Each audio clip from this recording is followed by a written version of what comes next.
Sometimes it can take 15 minutes for me to make a beat. Sometimes it can take 3 days. It really depends. It really depends on the complexity of the beat, and it really depends on one day I may do the drums, and I'll come back and I'll be like, okay, I like the drums, and the next day I'll listen to samples, and I'll be like, okay, I like the sample, put it on the drums. So it may take 3 days. Yeah, right. But sometimes it takes 15 minutes if everything's there for me to make it right then, and then I'll just do it then, and it'll be real fast.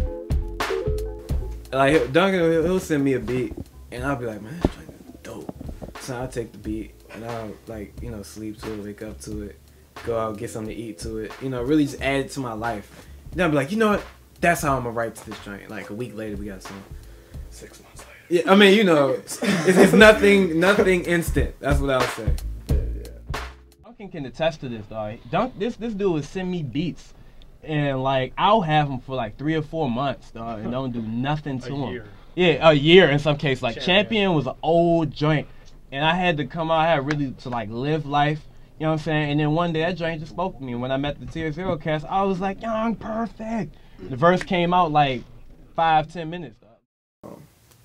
That Champion joint we had on the DTMD joint, I sent him that beat like 2 years ago, bro. It took him like a year to write to it. I wasn't really feeling it at first. I was just like, okay. Then I met TSL, and I was like, yo, perfect idea. Yeah. So I mean, it's just all you gotta grow. You know what I'm saying? Yeah, you can't really force artistic. Hey, let's go. I'm feeling like the Most High chose me. Been here forever though, and the pace never slow. Sugar Shane Mosley, verbally agile, murderous, worthwhile. In the back on the cloud, trying to play it low key. And MCs act like they don't know what we do. Gentile flows, we speaking over Hebrew. He being the real, we being the ill. Yeah, me bringing the skills to reveal and defeat you. Appeal to the people. We champion the cause. My niggas is on that. Worshiping the flow. The song's wouldn't be released by me if it wasn't for this guy, because I'll sit on, he's notorious. 20 beats at a time, like, I don't really like this. You have to bug him. You have to bug him. There's a song we got on this album. It is a very minimal beat, and like I literally heard Duncan he was just scrolling through like files because he never names his beats, so he'll just go through stuff and won't even know what it is. So I heard something like he just kind of accidentally like hit play, and I was just like, yo, what the is that? And he was like, I mean, no. I was like, no, stop that, run it back. You know what I'm saying? And he was kind of real skeptical on it at first, but I took it. I showed him what I was gonna write to it and everything. He kind of got sold to it. You know what I'm saying? And it's funny, man. He's a tough critic on himself, man. He makes some crazy stuff, but he hates it. You know what I'm saying? I don't know what's wrong with him, man. You need to get happy, man. You know what I'm saying? You alright, man. 5 songs and an intro and an EP. We got a lot of songs just lying around though. Yeah. Just in the hard drive. It's kind of hidden. You know what I'm saying? I'm like, it's cool. You know what I'm saying? We always feel like we could do better. Like if it's not competing with like what we are listening to on the daily, then we're not happy at all. So if we don't feel like we can do it good, we're just not gonna do it. Yeah, not even gonna touch it. Pretty much.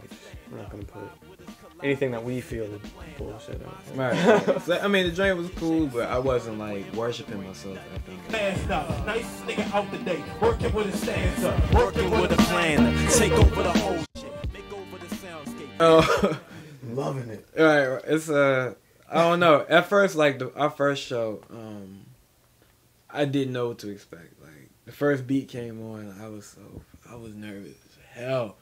I like rehearsed like 3 days in a row at the house. I didn't want to forget not one thing.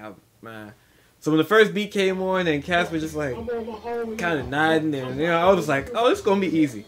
And I just kind of just started to be myself. No pedestals, you know what I'm saying? The pedestal was knocked down, but I kind of sometimes question like if people will like it. You know what I'm saying? That's what gets me anxious, but. Yeah, definitely when you see the crowd reacting to the beats and the rhymes, you definitely get the feeling like this is what I work for. Nah, okay, exactly. This is why I don't have a social life for. Yeah, pretty much, right. It validates all of that BS. Yeah, it's definitely a release, definitely cool feeling. Yeah.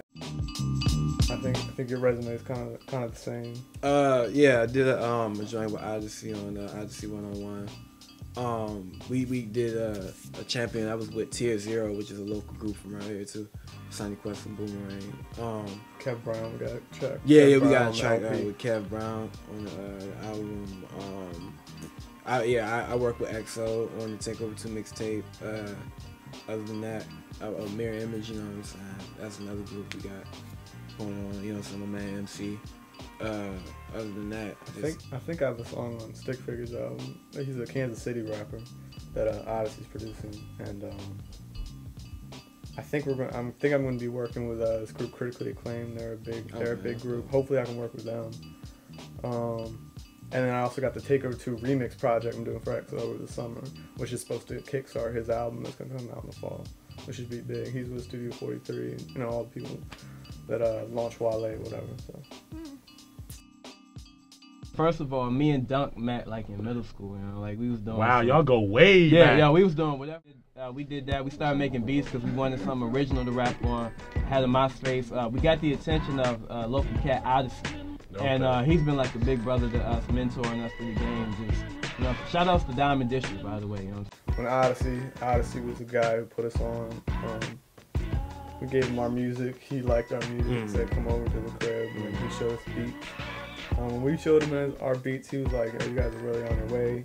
But right now, you guys need to just keep working on the craft. You don't need to put your music out there right now, so people hear your music and they're like."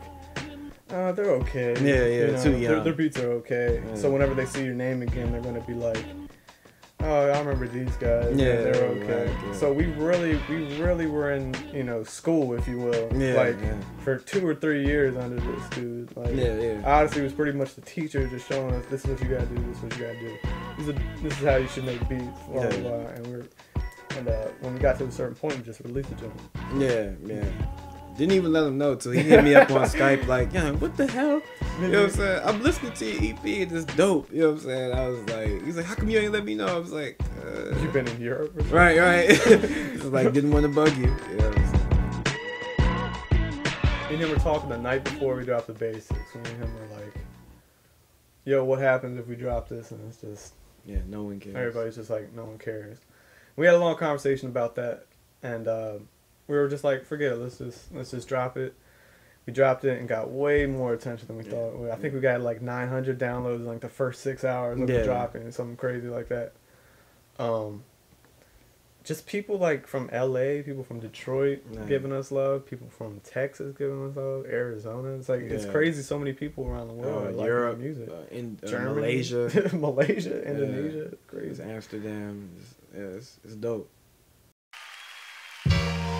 Failure is like if we just don't do us. I feel like if we try to be somebody else, we're gonna fail because we can't do it. Like we just try to move at our own pace. Yeah, failure is definitely just doing stuff that people want us to do instead of stuff that we want to do. Yeah, right. And or just stopping doing music completely, which I can't really foresee happening. Right. Like I don't know, you'll have to ask me if I'm at a desk job someday. Yeah. Forget that though. I'm not going on like that.